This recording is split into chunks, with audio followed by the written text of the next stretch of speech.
opportunities to turn weaknesses into strengths. So it's an interesting interrelationship that those four elements in the SWOT actually has. Right, so let's look at resources and capabilities. Again, from Learning Unit 1, the resource-based view. The essence of the resource-based view is that organizations often will have similar resources, but certain organizations have the capabilities to maximize, to get more from those resources than their competitors. So it often talks about the fact that in some instances where you are a Google type organization, your resources are so unique and your capabilities are so unique that you become the industry standard, that you become the benchmark partner that people aspire to. Give me other examples of companies that would be the benchmark in an industry, the gold standard companies. Other gold standard companies. Google, certainly. Tesla is definitely that, Sheldon, although in terms of their customers at the moment, Tesla is not that popular anymore, but it is a gold standard company. Chris, please correct me here. When I look at the Teslas, I go, so what? There's nothing new. It doesn't look that they tracking technology, or am I wrong? No, so I've driven in one when I was in Sweden. They exceptionally plasticky inside. The big gimmicks are the gull-wing rear doors, the windscreen that comes all the way to the top, but if you want to replace it, it's 50,000 Rand for the windscreen. And then the big center cluster tablet with all the funny things that if you want to put the car into performance mode, it says either put in performance mode or do you want to go tell your mommy or something like that. It's funny things, but it's not a well-built car. Anyone else drive a Tesla? That's my opinion as well, Chris. Has anyone else driven Teslas before? Who would aspire to a Tesla? To own a Tesla? I've driven in one before, and I can agree with Chris that like there's really nothing special about it, to be honest. Like you don't get your run for your money with the car, I feel like. Yeah, that's my opinion as well. But I think if we were speaking 10 years ago, Sheldon, I think they were the gold standard. But I think BYD, the Chinese one, has definitely surpassed them now. And there's also the Rimac. Is it Rimac, Chris? RIMAC? Yeah. Yeah. I mean, for me, this is art in motion.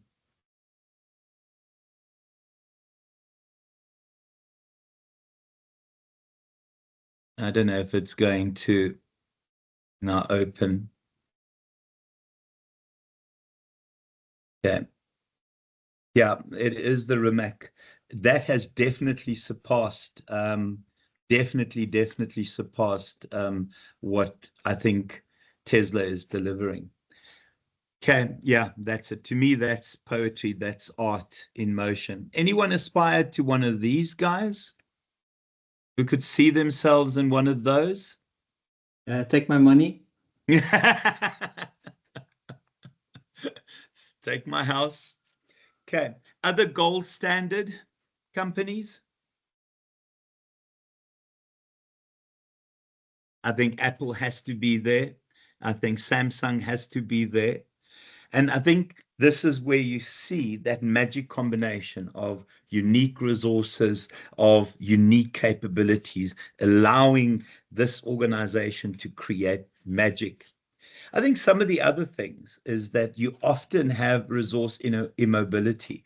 If you think of the value that the Google brand has, that is not something that you can replicate. That is not something somebody else can transfer away from you. What Google also does, and yes, I know there's some complaints from certain employees, is that they are often employer of the year.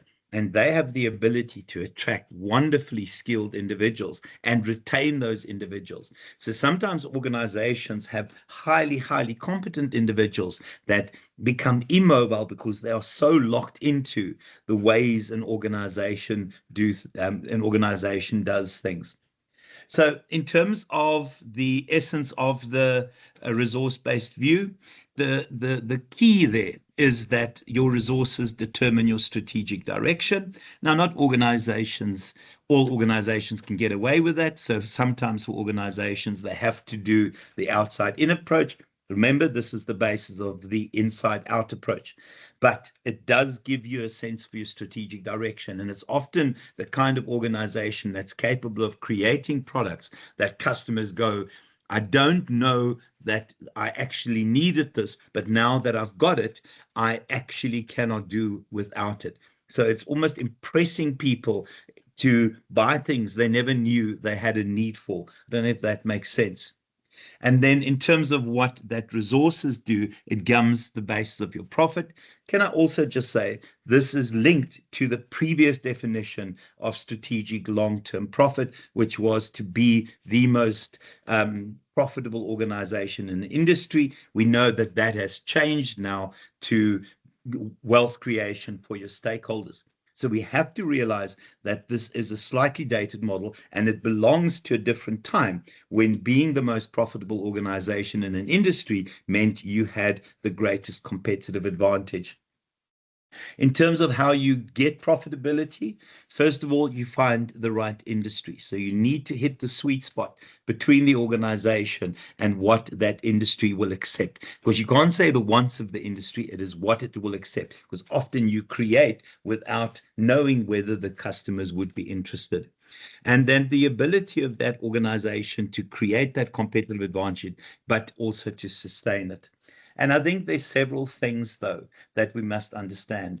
It is dated because your industry positioning, your approach to the industry is one of the factors. And I think there are a multitude of other factors that will determine competitive advantage. And therefore, we've moved away from the most profitable organization in an industry to wealth creation for stakeholders.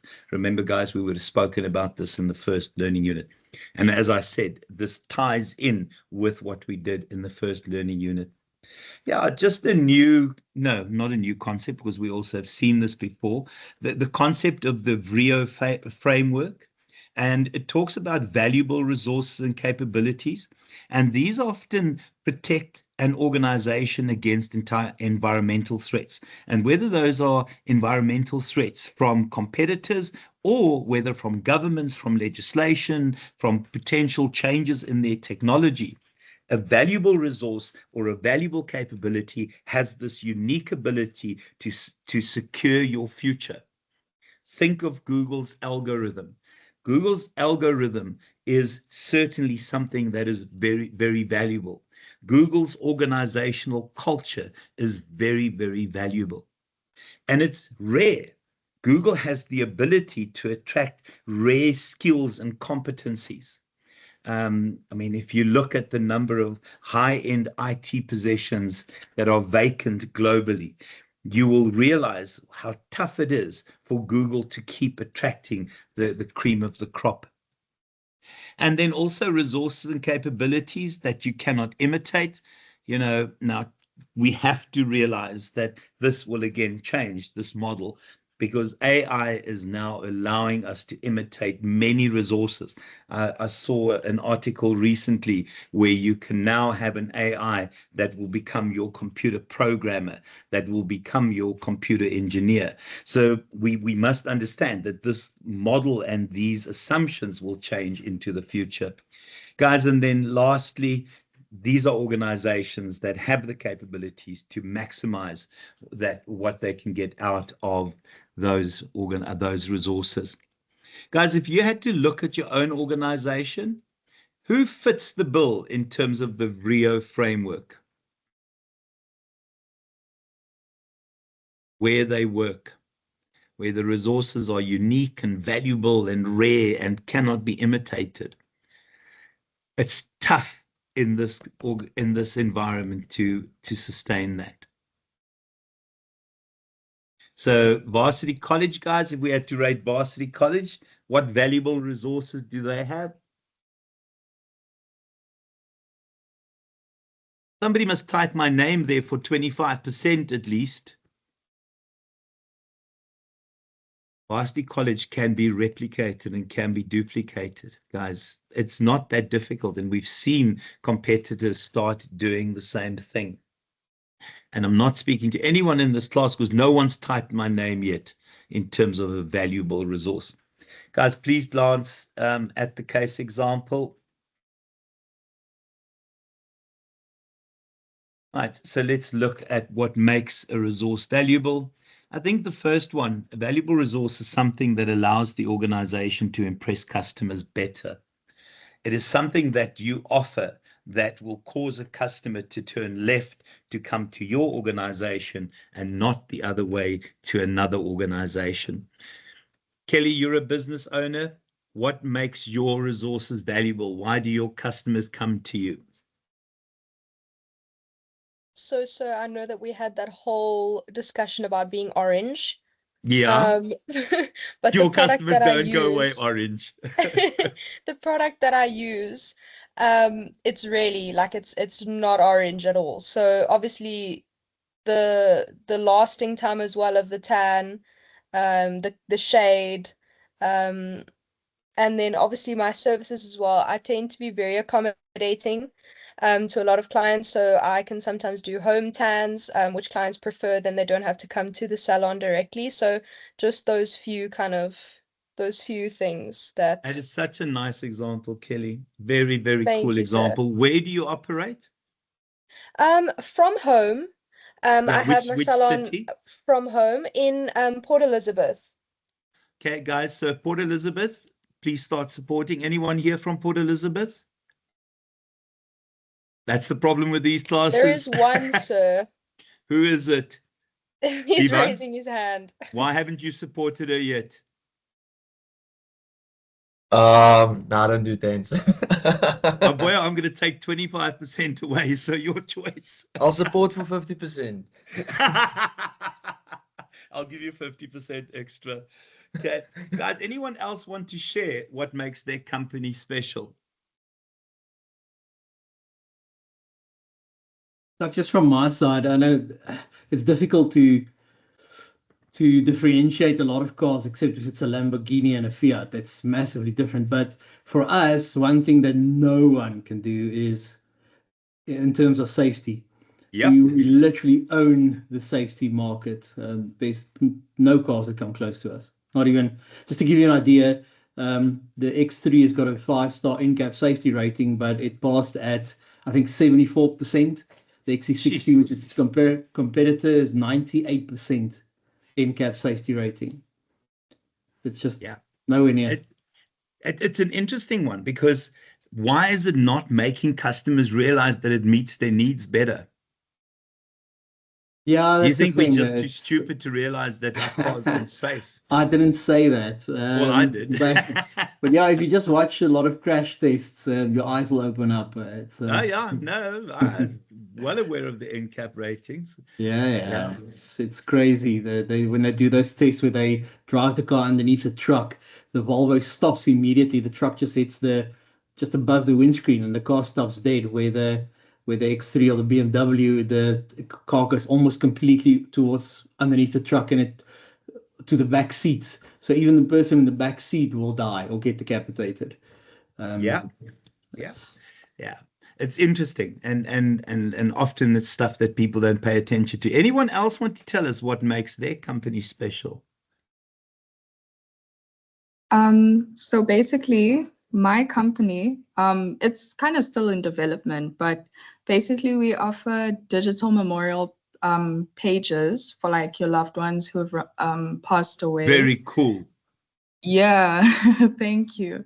So what we do is we have these QR codes that we basically, you can order them and then get them shipped out.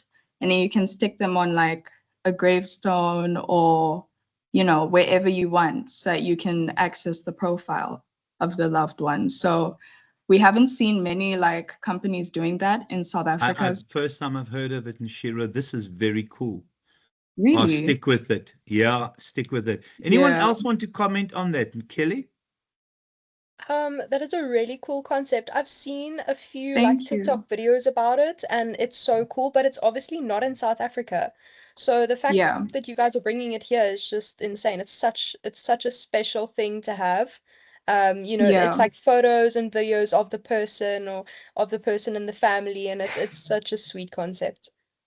Yeah, Very yeah. cool, Shira. Thank you guys. Very cool. Yeah. Anyone else? Caroline, what do you do? So I work for a sales and merchandising company where we specialize in different parts of the trade that your bigger oppositions don't. So I'm based in Gauteng, so we basically specify in the Great North area, and we just do the sales and merchandising on behalf of suppliers in stores. But because we specialize in food lovers, for example, where most guys don't, such as the likes of Smollins or Effective Sales, which are our competitors, that's where we excel. But it's more basic than, I mean, what it sounds like with the sun tanning and the I don't make anything basic. I think everything is essential, you know, and I think that's pretty cool as well. Guys, I think thanks for that, Caroline. I think the truth is, guys, companies need to know what their valuable resources are. If they don't know what their valuable resources are, how can they sell it? How can they change it? How can they update it? So in terms of what are valuable resources, yeah, it's scarce. So in terms of physical uniqueness, it is mineral rights. So when we think of Anglo-American going into Zimbabwe, they own the mineral rights for platinum mines that will provide platinum for many years. We know that South Africa is running out of gold and that we've mined almost all the gold that we have. So it's going to be interesting to see how our mines will transform and our mining companies will transform into the future. A lot of mining companies closing down, obviously, already. And then path dependency is stuff that takes time to develop. It is your brand image. It is something that is so linked to a particular organization. So when I say Netflix, I can tell you now, the moment you hear the term Netflix, in your mind, there is something that connects to an emotion, to something that you've seen, something that you've heard. When I say Netflix, what does it mean to you guys? Bedtime? What did you say, Chris? Bedtime. Bedtime, yeah. Okay. Who are the binge watchers on Netflix? For me, it's binge watching. Netflix doesn't even, who doesn't watch Netflix or have Netflix? Go, Caroline. No, I'm one of the binge watchers. I just wanted to put my hand up. One of the binge watchers. Oh, very cool. Sheldon, you reckon it's nothing new? Which one do you have? Do you have, I have, yeah, I have Netflix and, is it Amazon, but I don't have Disney. Anyone have Disney? Nosanto, Disney, Caroline, what is Disney like? Oh, and Shira as well. Very cool. What does Disney mean to you guys? I hear a big Childhood memories. Childhood memories. Very, very cool. Yeah, same. You know, when you think you're using an example and it just bombs, thank you very much, everyone. I feel sad now, guys. And then causal ambiguity, where the link between what makes an organization effective and the actual reason for it is not, it's not obvious.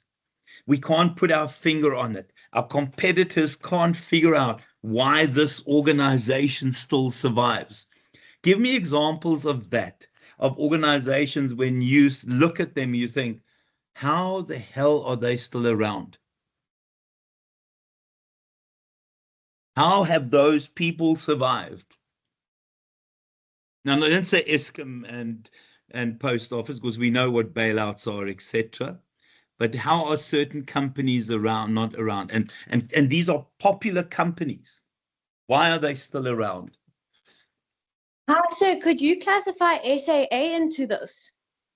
Exactly, Caroline. But yeah, and you see, we struggle to classify it into that because they get bailed out. But yes, you see, so their bailout is not so obscure, I suppose.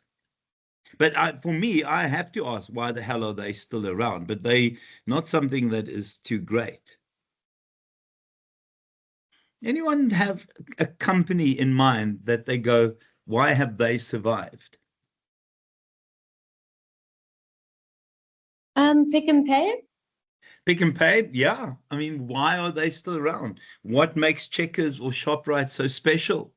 I mean, yeah, it's a tough one. I don't know how they've survived, but yet they have. For me, it's Edgar's, guys.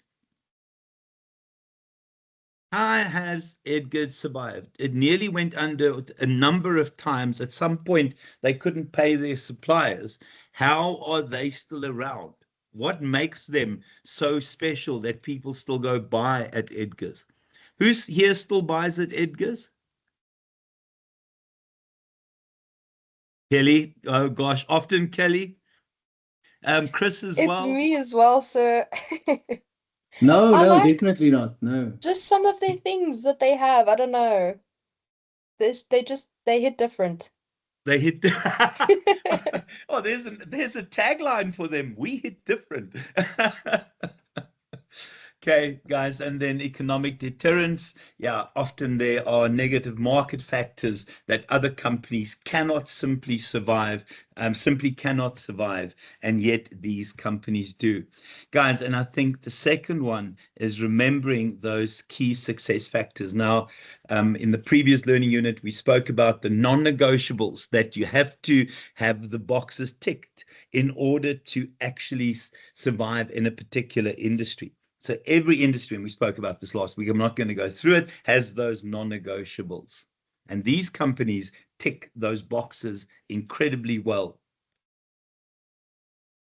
And then appropriability. It's an interesting approach, guys. The argument there is if we have resources that we develop internally, so we don't import it from other organizations, we don't buy it in, those resources we develop internally will always be more valuable because of the kind of path dependency that happens in terms of that resource, but also the more you practice, the more you improve, and you have this continuous improvement and kaizening all the time, small continuous improvements.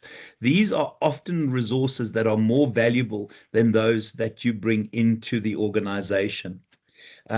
We see that Google will buy a lot of competitors in terms of their offering, but the stuff they develop is really, really very, very good.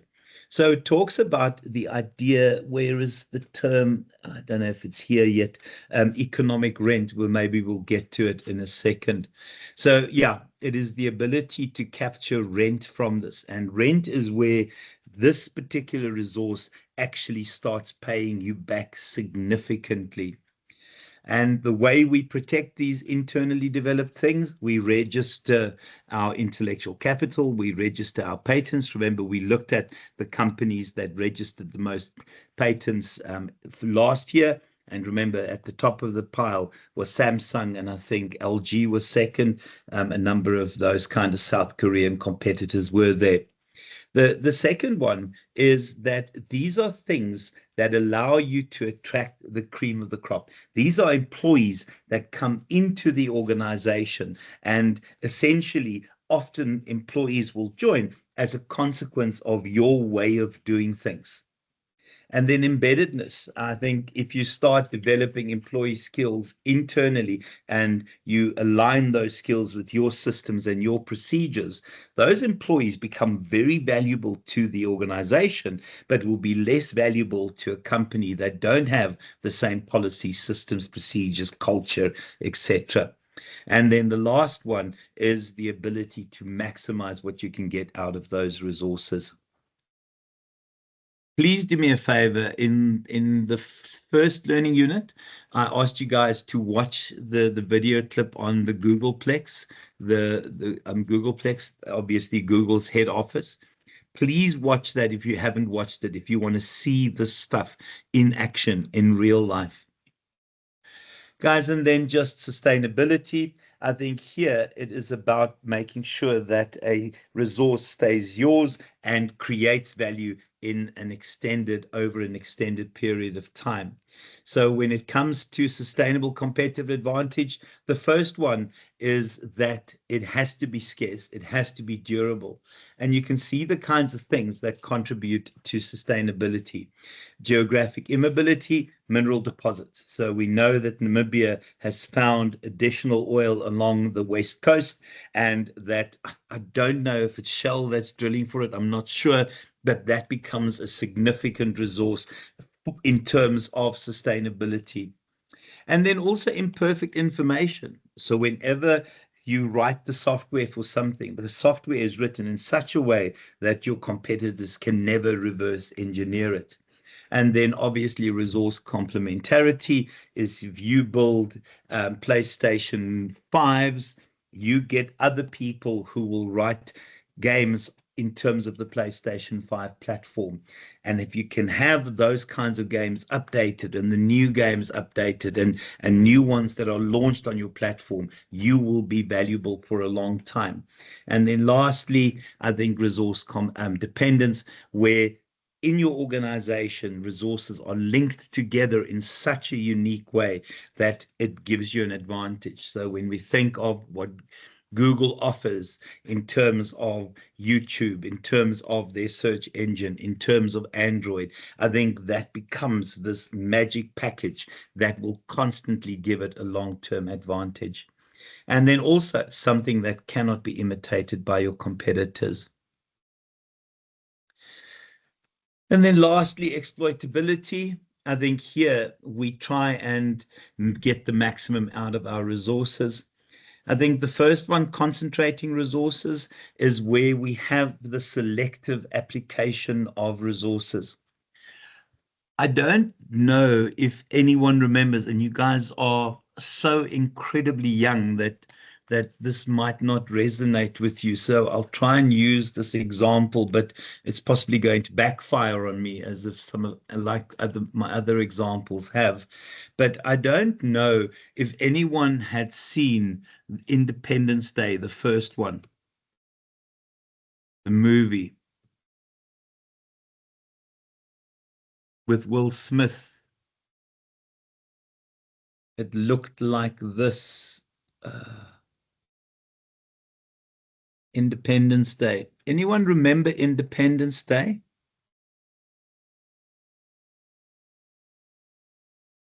Okay, at least one person. Who remembers this one? And maybe this is a better example. District 9, the movie District 9, South African movie. And this is such a bizarre question, and you have to watch District 9. It is an amazing parody of apartheid. It is an astonishing parody of apartheid. Go for it, Ulrich and Caroline. Was it just to say that you guys know these movies? Yes, sir. Okay, cool.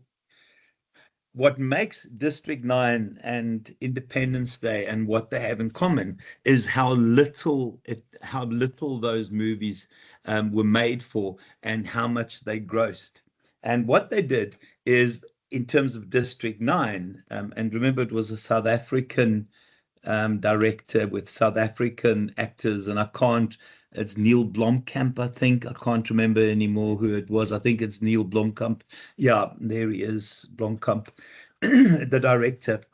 Is they concentrated the resources, the money they had, on the scenes where they used their CGI. And they scrimped on other areas. And what they found by doing that, they could create magic by focusing their resources on where they have the greatest impact. And they knew that the greatest impact would be in the fight scenes between the aliens, etc. And that grossed significantly more. The same with Independence Day. This Independence Day was made with very little money, and it grossed bazillions because they converged their resources. So they realized their priorities and they knew where they would have their impact. Can you think of other examples where companies have done that? Bradley's not unmuted. Any other companies that have done it? Please do yourself a favor. Please, please, please, just as a favor to yourself, watch District 9. I wasn't a big fan of Independence Day, but District 9 is an absolute South African masterpiece. Guys, and then in terms of exploitability, one of the things we can do is to accumulate our resources. The first one, and they talk about mining experience. I don't know if anyone's been part of a quality circle. These were very, very, very popular in government in the 90s and early 2000s. I don't know if anyone's heard of a quality circle. What does the term quality circle suggest?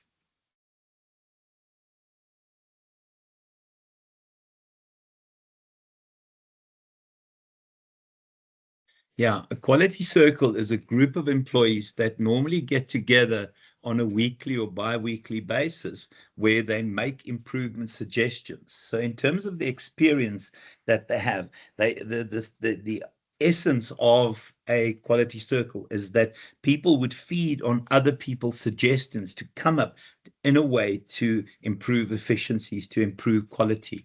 And the way you do it is you allow competent employees the freedom to do that, to contribute, and then obviously you use those suggestions.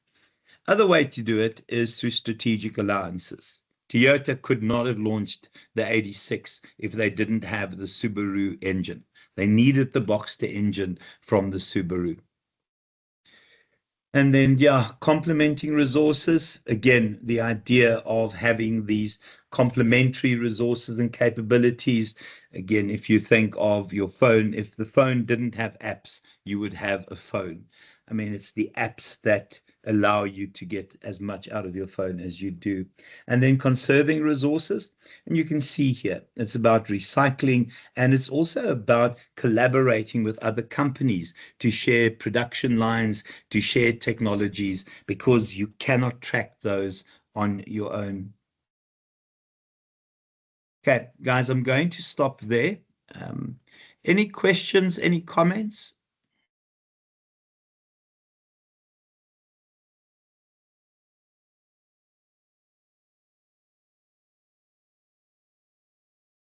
Okay, if there's nothing else, guys, we'll finish this next time we see each